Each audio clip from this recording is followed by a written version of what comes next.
Have you ever noticed how when you're running low on something like money, before payday or Yeah, time before a deadline, right. your brain just kind of goes into overdrive? Oh, yeah. It's That's just that feeling of scarcity, yeah, the sense that there's just not enough. exactly. And that's what we're going to be diving into today. Scarcity versus abundance. Okay. We're using excerpts from an article called From Scarcity to Abundance: Unlocking the Mindset for Unlimited Growth Mm. by Ravindra Sataful. Interesting. We'll uncover how this scarcity mindset affects us and how to cultivate an abundance mindset instead. I think it's fascinating how these two mindsets, really shape our whole perspective Yeah, on everything. absolutely. Yeah. So let's start by defining them. What's the core difference between scarcity and abundance? Well, think of it this way with the scarcity mindset. It's like there's a pie Okay, with only a few slices, got it. and everyone's fighting over them, afraid of missing out. Right. But an abundance mindset, Yeah, that's like saying, hey, we can bake more pies. I love that analogy. Yeah. That's really good. It shows how these mindsets lead to completely different behaviors. Totally. So scarcity makes us hoard and compete. Right. Abundance encourages us to share and collaborate. Exactly, because there's enough to go around. Okay, so why are we so prone to this scarcity thinking? I mean, for most of us, we're not literally fighting for survival anymore. Well, it's kind of wired into our brains, Okay. from evolution. Oh, It's interesting. like way back when our ancestors faced real scarcity, food, water, shelter. Right. Those who were really aware of potential shortages, they were more likely to survive. So it's like a survival mechanism. Exactly. Yeah, yeah. But the problem is that ancient programming isn't always helpful now in the no. modern world. Yeah. It makes us overreact to perceived threats. Like when everyone rushed to buy toilet paper at the beginning of the pandemic. Exactly. That's a perfect example of scarcity thinking, leading to irrational behavior. And there are subtler examples too, like on social media, the fear of missing out Oh, yeah. or the pressure to compare ourselves to others. Yeah, it's like we're always on edge, worried about falling behind and right. feeling stressed. And that's a key point. The article actually calls this the stress factor. Okay. Living with a scarcity mindset. It's like this low-grade stress response, Oh, wow. constantly activated, I see. like a zebra, Yeah. that spots a lion and goes into high alert. But wouldn't that zebra eventually calm down if there was no real danger? Well, you'd think so, right? Yeah. But with the scarcity mindset, it's like that lion is always lurking, Oh, wow. even when it's not there. That's a good way to put it. And that chronic stress can do some real damage. So let's talk about the downsides of that. We all know stress is bad. But how does this stress from scarcity specifically affect us? Well, it impairs our decision-making. Okay. The article talks about how scarcity creates this tunnel vision where we only focus on the immediate problem Uh-huh. and we can't see the bigger picture. So it's not just feeling stressed, it's actually making us worse at handling the situation. Exactly. Like think about deadline anxiety. Right. Makes you procrastinate, Yeah. even though you know you need to get the work done. Yeah. Or financial worries can lead to impulsive spending. Ugh, it's a vicious cycle. It is. So is there any way to break free from this scarcity trap? The good news is yes. Okay, good. The article dives into some practical strategies Great. for cultivating an abundance mindset. Okay. And it starts with something surprisingly simple: gratitude. Gratitude. Yeah. Interesting. Gratitude. I mean, I can see how that might shift our focus, to what we have instead of what we lack. Uh-huh. But can it really rewire our brains? The research suggests it can. Really? Yeah. When we intentionally focus on what we're grateful for, Okay. it actually changes neural pathways in the brain. Wow. Makes us more receptive to abundance. Interesting. So it's like strengthening a muscle. Yeah. The more you practice gratitude, the more natural it becomes. Exactly. Okay, so how do we practice gratitude? Well, there are lots of ways, like Okay. keeping a gratitude journal, Uh-huh. expressing appreciation to others, Right. even just taking a few moments each day to reflect on things we're thankful for. Got it.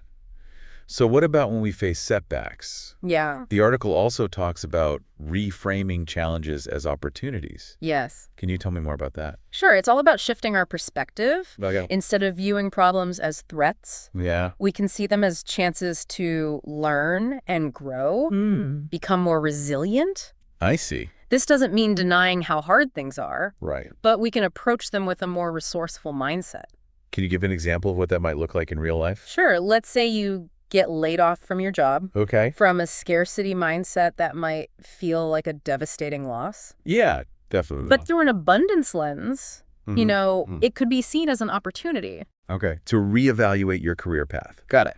Learn new skills. Right. Maybe pursue a passion project you've always dreamed of. So it's about finding the potential in every situation. Exactly. And this ties into another important strategy. Okay.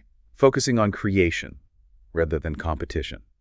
Interesting. The abundance mindset asks, how can I contribute? Yeah. How can I make things better? Make the pie bigger instead of fighting for the biggest slice. Exactly. This reminds me of like the open source movement in software development. Yeah. Where developers share their code freely instead of guarding it, knowing that collaboration leads to innovation. That's a great example. It highlights how an abundance mindset fosters collaboration. Yeah. And, collective progress. So speaking of collaboration, the article also emphasizes surrounding ourselves with abundance thinkers. Yes. So like finding mentors or friends, Right. colleagues who embody that positive outlook. Exactly. Our mindsets are contagious. Yeah, for sure. When we surround ourselves with people who see possibilities, who approach challenges with resourcefulness and generosity, Right. it rubs off on us. And speaking of generosity, the article suggests generosity as a key strategy. Right. I find that fascinating because most people associate generosity with, giving things away. It might seem counterintuitive, Yeah. but giving, whether it's our time, knowledge, or resources, actually increases our sense of abundance. Really? Yeah, it shifts our focus from what we lack to what we have to offer. It's like that saying, the more you give, the more you receive. Absolutely. When we give freely, we tap into a sense of interconnectedness and abundance. So it doesn't have to be these grand gestures. No, not at all. Okay. Small acts of kindness, sharing our expertise, or Uh-huh. just being a good listener can all contribute. This makes me wonder about the role of personal growth in all of this. Yeah. I'm guessing expanding our knowledge and skills can also contribute to feeling more abundant. You're absolutely right. Personal growth is crucial. As we learn new things, we become more resourceful, Right. more confident in our ability to navigate challenges, Yeah. and more open to new possibilities. So it's like expanding our capacity to create and contribute. Yeah, exactly. Which reinforces that abundance mindset. Yes. But before we wrap up, Okay. there's one point I wanted to touch on. The article mentions that shifting from scarcity to abundance is a journey, not a destination.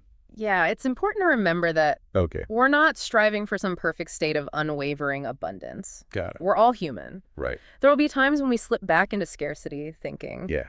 especially, during stressful situations. So it's more about recognizing those moments and gently guiding ourselves back to Exactly. a more abundant perspective. It's about cultivating self-compassion Uh-huh. and understanding that this is a process of growth. There will be ups and downs. Right. But the key is to keep practicing and keep learning. Okay. And keep expanding our capacity for abundance. This deep dive is already so insightful, Oh, good. but I'm ready for the grand finale. Okay. What's that thought-provoking question from the article? Well, the author kind of hints at this throughout, but doesn't directly state it. What if true abundance is about appreciating what we already have?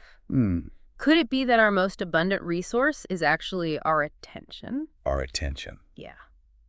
That's a really interesting concept. It's true that we're constantly bombarded with information and distractions these days. Exactly. And the scarcity mindset, it makes this worse. Oh, how so? Well, it makes us focus on potential threats and losses. We end up feeling scattered and overwhelmed, like we're always reacting to things. How does this relate to abundance? If we can choose where we focus our attention, we can cultivate a sense of abundance instead of focusing on what we lack. We can focus on what we have, I see. what we're grateful for, Right. and the opportunities around us. So being more mindful and intentional with our attention. Exactly. Think about when you're doing something you love, Okay. a hobby or having a good conversation or working on a creative project, you kind of enter this state of flow. Right. And the scarcity thinking just fades away. It does. You're present in the moment, Yeah. experiencing abundance and fulfillment. That's like that feeling of being in the zone. Time disappears. Right. You're completely absorbed. And the more we have those moments of focused attention, Yeah. the more we shift our perspective towards abundance. So what can we do to practically apply this idea of attention as a resource? We'll just become more aware of where your attention's going throughout the day. Okay. Notice when you're getting sucked into negativity. worry, or comparison. Okay, and then what? Then gently redirect your attention to something more positive. Okay. Like appreciating nature or listening to music or having a good conversation. It's like hitting the reset button. Exactly. On your mental stake. And choosing to focus on something good. So building these new habits takes time and practice. It does. We can't eliminate all distractions and negative thoughts. Right. But we can be more aware of them. Yes. And make conscious choices about where we focus our attention. Exactly. So as we wrap up this deep dive, right. What's the key takeaway for our listeners? Shifting from scarcity to abundance, it's a journey, not a destination. Okay. It's a new way of seeing the world, recognizing the abundance all around us. Yeah. And it starts with being mindful of our most precious resource, our attention. Choosing to focus on what we have, what we're grateful for. Right. The opportunities for growth and connection that are always there. Exactly. Even amidst challenges. This has been such an insightful exploration. It's been a pleasure. Thank you so much for joining us today. Of course. And to all our listeners, we hope you leave feeling inspired and empowered. Yes. Ready to embrace the abundance that's all around you. Until next time, may your attention be guided by gratitude and possibility and the belief that there's always more than enough to go around.